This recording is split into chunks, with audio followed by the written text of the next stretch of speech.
उस साल जंगल में सर्दी कुछ अलग थी।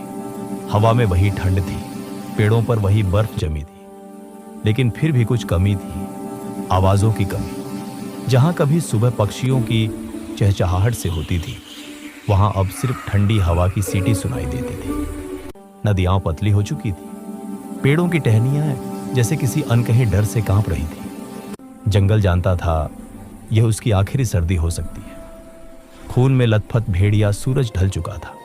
बर्फ के बीच एक गहरी लाल लकीर दिख रही थी, खून की। उस लकीर के अंत में पड़ा था एक भेड़िया। शरीर कांप रहा था, सांसें तेज थीं, पिछला पैर बुरी तरह घायल था। वह कोई साधारण भेड़िया नहीं था। उसका नाम था पुस आरव।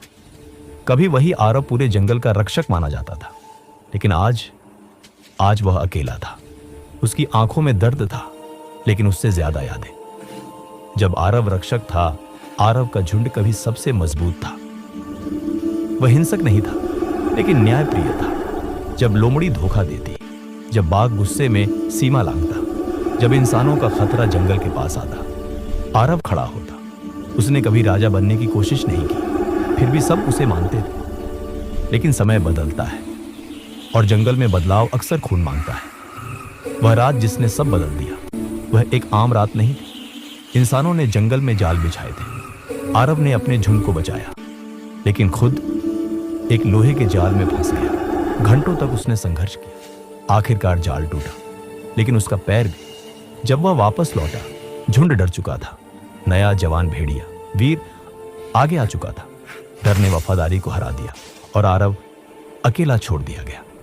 अकेलेपन की सर्दी बर्फ तेज हो रही थी। आरव ने एक गुफा ढूंढी। दिन बीतते गए। खाना मुश्किल था, दर्द असहनीय। कभी कभी वह दूर से अपने झुंड की आवाज सुनता, लेकिन पास नहीं गया। शायद अब यही अंत है, वह खुद से कहता। एक छोटी दोस्त एक दिन गुफा के बाहर हलचल हुई। एक छोटी गिलहरी, चिंकी। वह डरती नहीं थी, हर दिन थोड़े थोड़े बीज छोड़ जाती। आरव समझ नहीं पाया, इतनी छोटी जान में इतनी हिम्मत कहां से। धीरे धीरे जंगल फिर बोलने लगा, एक गिलहरी से। अध्याय 7। उल्लू का सच। एक रात बूढ़ा उल्लू आया। उसकी आंखों में सदियों का अनुभव था। उसने कहा, यह सर्दी आखिरी है आरव। इंसान जंगल काट रहे हैं, अगले बसंत तक कुछ नहीं बचेगा। आरव चुप रहा। उल्लू बोला, जंगल को फिर से एक रक्षक चाहिए। आग। एक रात आसमान लाल हो।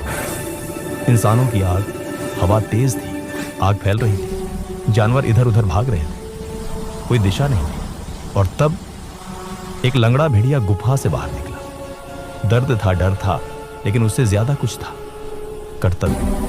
आखिरी लड़ाई। आरव पहाड़ियों पर चढ़ा। उसने वही पुरानी गर्जना की। एक एक कर जानवर रुके, हिरण, हाथी, यहां तक कि वीर भी। आरव ने रास्ता दिखाया, नदी की ओर। उसने सबसे आखिर में चलना चुना। जब सब सुरक्षित थे, एक जलता हुआ पेड़ गिरा। आखिरी सर्दी का अंत। सुबह हुई, आग बुझ चुकी थी। आरव नहीं दिखा। वीर ने झुंड को इकट्ठा किया और पहली बार सिर झुकाया। उस जगह जहां आरव गिरा था, बर्फ के नीचे से एक छोटा पौधा निकल रहा था। बसंत, अगली बसंत। जंगल थोड़ा छोटा था, लेकिन जिंदा था। उस पौधे को सब आरव की जड़ कहते थे। चिंकी रोज आती, उल्लू हर रात पहरा देता, और जब हवा चलती तो लगता जैसे कोई भेड़िया कह रहा हो, जंगल तब तक जिंदा रहता है जब तक कोई उसके लिए खड़ा होने को तैयार हो। कहानी से सीख ताकत नहीं, त्याग असली नेतृत्व है। जो चुपचाप सहता है, वही सबसे बड़ा रक्षक होता है। जंगल, समाज या परिवार, कोई भी तब तक नहीं बचता जब तक कोई खुद को पीछे न रख दे।